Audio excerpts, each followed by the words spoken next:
وَإِذْ يَرْفَعُ، اور جب اٹھا رہے تھے. رفع کا کیا معنی ہوتا ہے؟ بلند کرنا، اوپر لے جانا. ابراہیم علیہ السلام القواعد، بنیادیں.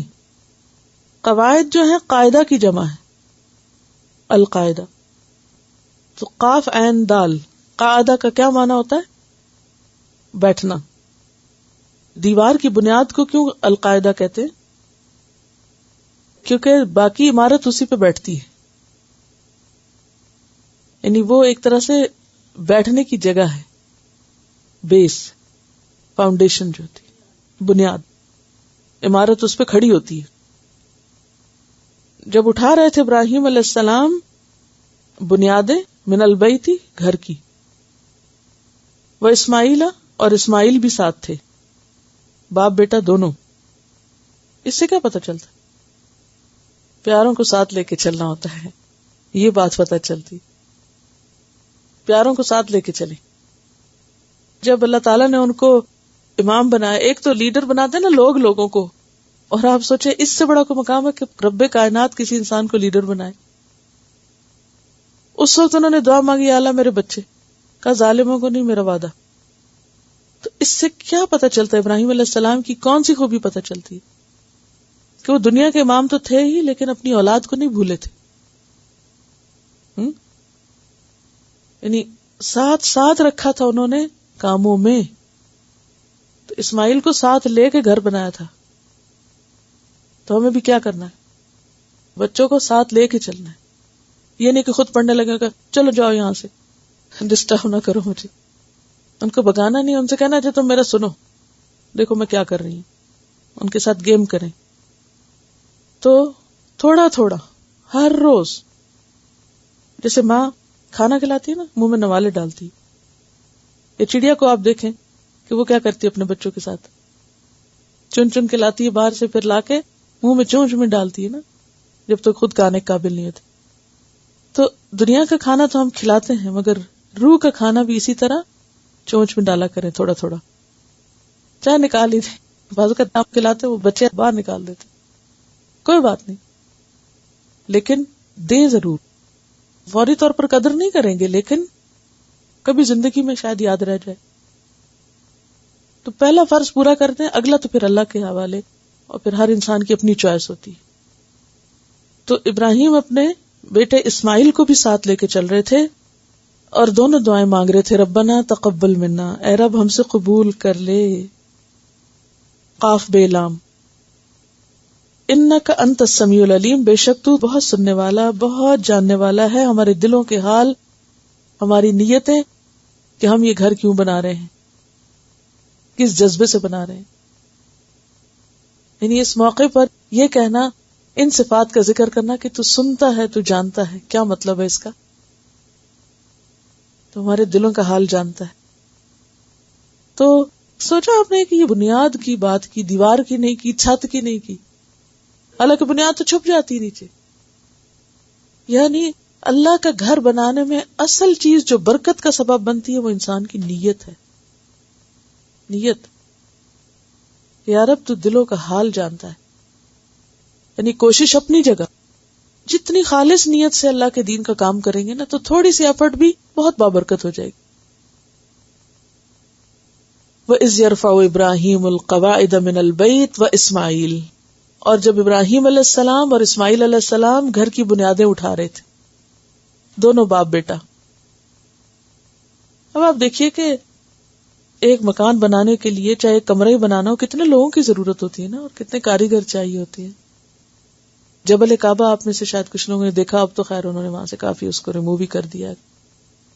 کہا جاتا ہے کہ اس کو جبل کعبہ اس لیے کہتے کہ وہاں جاتے، پتھر کاٹتے، اٹھا کے لاتے، اور پھر اس کو چنتے اور تعمیر کرتے. تو آپ خود سوچیں کہ کتنا مشقت کا کام تھا. یہ بھی پہاڑ کاٹنا، اینٹیں اٹھانا، لانا، یہ ساری محنت مزدوری خود کی، اور یہ امام ہے دنیا کے. اسلام میں امامت اس چیز سے نہیں روکتی کہ آپ تعمیر کا کام نہ کریں، آپ کچھ بھی کریں. اگر آپ میں تقوی ہے تو آپ اللہ کے بڑے ہی پیارے ہیں. چاہے آپ جھاڑو لگانے والے، چاہے آپ مزدوری کرنے والے، چاہے آپ پتھر کاٹنے والے، چاہے آپ کوئی بھی کام کرتے ہیں، اللہ کسی کی شکل و صورت اور کسی کی ظاہری اسٹیٹس کو نہیں دیکھتا، وہی دیکھتا کہ دل کا تقویٰ کیا ہے، اندر ایمان کتنا ہے. تو ابراہیم علیہ السلام اور اسماعیل علیہ السلام گھر کی بنیادیں اٹھا رہے تھے اور وہ کہہ رہے تھے ربنا تقبل منا، اللہ تو قبول کر لے. کوئی احسان نہیں جتا رہے تھے کہ ہم نے تو بڑا کمال کر لیا، ہم نے یہ کیا، ہم نے کوئی شوخیاں نہیں بکانے. کیا؟ ربنا تقبل منا. یہ کس کے منہ سے ایسے الفاظ نکلتے ہیں جو اپنے کام پر فخر اور غرور نہ کرے، جسے اپنی نیکی پر کوئی تکبر اور مان نہ ہو، جو سب کچھ کر کے بھی کیا سمجھے حق نہیں ادا ہوا، ابھی تو کچھ نہیں کیا، ابھی تو اور بہت کچھ کرنا ہے. یا رب تو اسے قبول کر لے. اسے قبولیت کی فکر ہو جاتی ہے. کام کرنے والے بندے کی نظر کام پہ نہیں ہوتی کہ میں نے کیا کیا، کیا کمال اور کیا تیر مارے، وہ نہیں دیکھتا. اس کو فکر کس بات کی لگ جاتی ہے کام کر کے بھی، یہ قبول ہو جائے، اب اللہ تعالیٰ کو پسند آ جائے.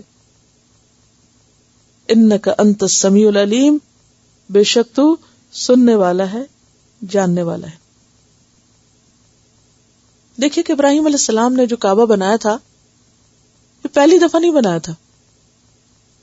مورخ ہیں قسطلانی، وہ لکھتے ہیں کعبہ 10 بار تعمیر ہوا. سب سے پہلے اسے فرشتوں نے بنایا، دوسری بار آدم نے، تیسری بار شیث علیہ السلام نے، شین یہ اور ثے.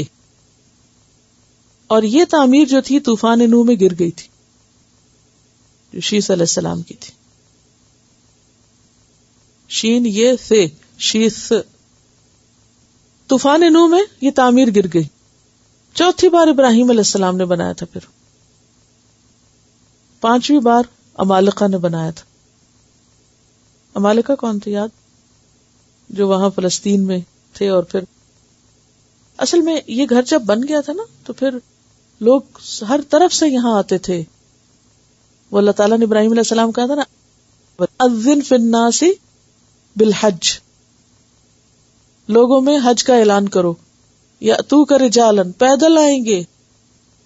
وعلی کل ضامر، دبلے اونٹوں پہ آئیں گے. یاتین من کل فج عمیق، دور دراز کی جگہوں سے آئیں گے،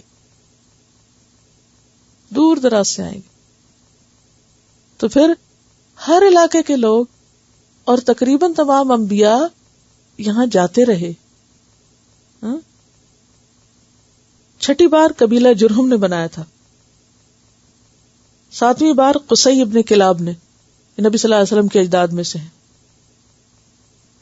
8ویں بار قریش نے، 8ویں بار قریش نے آپ کی بعثت سے پہلے،